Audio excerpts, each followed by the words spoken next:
February 2026, the Strait of Hormuz, a narrow 21-mile-wide choke point through which 1/5 of the world's oil flows every single day. For the US Navy's Fifth Fleet, this is the most dangerous real estate on the planet. But the threat doesn't come from massive battleships or invisible submarines. It comes from the Hornets. In Tehran, the doctrine is called asymmetric mosaic defense. The Islamic Revolutionary Guard Corps Navy, or IRGCN, doesn't try to outbuild the Americans in tonnage. They outbuild them in numbers. They have amassed a fleet of over 3,000 fast attack craft, small fiberglass speedboats armed with everything from heavy machine guns to long-range anti-ship cruise missiles. The nightmare scenario is simple: a swarm attack. Imagine 200 of these boats screaming toward a US carrier strike group from multiple directions simultaneously. They are too small for some radars to track perfectly, too fast for traditional artillery to lead, and too numerous for any existing missile defense system to hit them all. For years, critics have called the US carrier a sitting duck in these narrow waters. But is that the truth? Or is the swarm about to sail into a high-tech meat grinder? Today, we are breaking down the physics of the small boat swarm, the million-dollar bullet problem, and the terrifying reality of what happens when the US Navy finally takes the gloves off. Part 1. The Arsenal. Iran's speed demons. To understand the threat, we have to look at the boats themselves.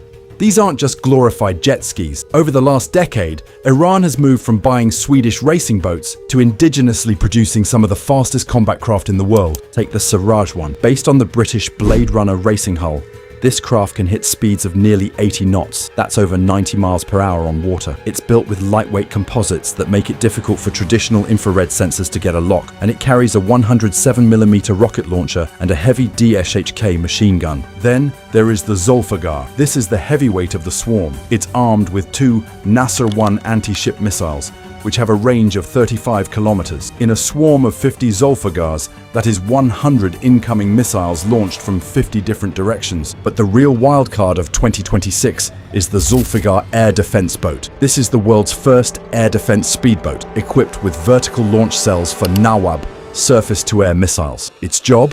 To shoot down the very American helicopters and drones sent to kill the swarm. By giving the swarm its own miniature Aegis, Iran has turned a nuisance into a legitimate naval combatant. They aren't just attacking, they are fighting back. Part 2. The Swarm Doctrine. Saturation to the second power. Why does the swarm work? It comes down to a concept called cognitive overload. A US Navy destroyer, like the Arleigh Burke class, is the most advanced surface combatant ever built. Its Aegis radar can track over 100 targets. But what happens when there are 200? In a 2026 swarm, the IRGCN uses a multi-axis approach. They don't just charge from the front. They use fishing trawlers as motherships to deploy boats 50 miles away. They use civilian traffic as cover. Then, at a prearranged signal, they converge. From the perspective of a US sailor on the bridge, the radar screen becomes a blurred mess of clutter. Every wave, every whitecap, and every one of those 200 boats creates a return. The AI tries to prioritize, but the swarm is designed to confuse. Some boats are decoys,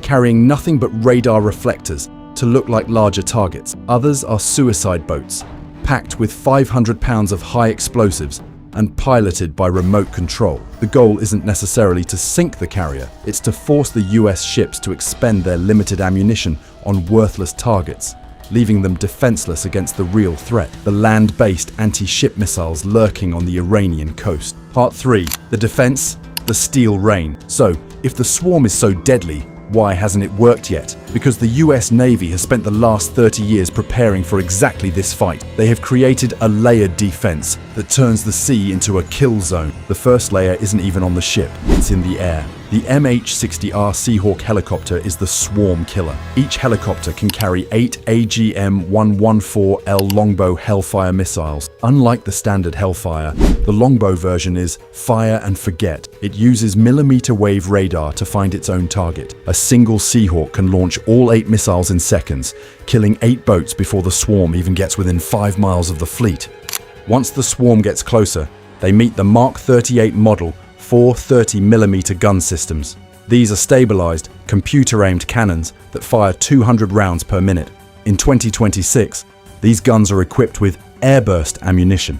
Instead of needing a direct hit, the shell explodes above the boat, showering it with thousands of tungsten pellets. It's like a giant, robotic shotgun. A single 30mm mount can shred a fiberglass speedboat in a 3-round burst. With 4 or 5 of these mounts per ship, a destroyer can engage multiple boats every second. Part 4. The million-dollar bullet problem. However, there is a catch. In a high-intensity conflict, the US Navy faces a magazine depth crisis. This is the million-dollar bullet problem. To kill a $50,000 speedboat, the US often uses a $150,000 Hellfire missile or a $2 million ESSM interceptor. In a massive swarm of 1,000 boats, the US Navy will eventually run out of missiles. They cannot reload their vertical launch systems, VLS, at sea. Once those cells are empty, the multi-billion-dollar destroyer is reduced to using its deck guns. This is what Iranian planners are banking on. They are willing to sacrifice 500 cheap boats to ensure that, by the time they're real heavy hitters, the Khalish-Far's anti-ship ballistic missiles arrive. The US fleet has nothing left to shoot them down with. In 2026, war is a game of logistics. The side that can sustain the fight for the 49th minute of the hour wins. If the US wins the first 10 minutes but is empty for the next 50, the result is a catastrophic loss. Part 5. The 2026 wildcards, lasers and drones. To counter the magazine problem, the US Navy has introduced 2 swarm breakers in 2026: directed energy and loyal wingman drones. The USS Preble and several of the new Trump-class vessels are now testing Helios, the high-energy laser with integrated optical dazzler and surveillance. A laser doesn't use a missile, it uses electricity. As long as the ship's engines are turning, it has bullets. A 60-kilowatt laser can melt through a speedboat's engine or detonate its fuel tank in about 4 seconds. It costs about $1 per shot. This resets the economic kill switch in favor of the Americans. Supporting the lasers is the Coyote Block 3 drone swarm. The US is now fighting swarms with swarms. These are small, low-cost interceptor drones launched from tubes. They loiter over the fleet, and when the Iranian boats emerge, the Coyote drones dive into them like kamikazes. This moves the battle away from the hull of the ship. By killing the boats 10 miles out, the US avoids the kills that still count problem, where a destroyed boat's momentum still carries it into the side of the carrier. Part 6. The verdict. Could they sink a carrier? So, we come to the ultimate question. Can these fast attack craft seriously damage or sink a US fleet? If we are talking about a single carrier, the answer is damage. Yes. Sink? Probably not. A Gerald R. Ford-class carrier is a mountain of steel. It has double hulls, dozens of watertight compartments, and is over 1,000 feet long. To sink it, you need to blow a hole in the hull the size of a house. A 107mm rocket or a small NASA missile simply doesn't have the punch to put a carrier on the bottom of the ocean. However, sinking isn't the only goal. A mission kill is just as effective. If an Iranian speedboat gets lucky and rams the carrier's elevator, or if a rocket barrage destroys the radar arrays on the island, the carrier is out of the fight. It can no longer launch planes. It can no longer defend itself. In the narrow confines of the Gulf, a crippled carrier is a liability, not an asset. If the IRGCN can force a US carrier to retreat to port for 6 months of repairs, they have won the strategic battle. They have cleared the king off the board. The conclusion, the new reality of naval war. The era of gunboat diplomacy, where a single carrier could intimidate an entire region, is fading. In 2026, the sea is no longer a safe sanctuary. It is a contested space where the cheap and the numerous are challenging the expensive and the elite. The Iranian fast attack craft are not a joke. They are a calculated, high-speed response to American power. While the US Navy still holds the technological edge, the swarm has forced them to change how they think about defense, how they spend their money, and how they navigate the world's most dangerous waters. The US fleet would likely survive a swarm attack, but at a cost that would shock the world. The Hornets might not have the sting to kill the lion, but they have enough to make the lion bleed. And in the 21st century, blood in the water is all an adversary needs to see. What do you think? Is the age of the aircraft carrier over in narrow waters like the Persian Gulf? Or will lasers and AI make the swarm obsolete? Let us know in the comments.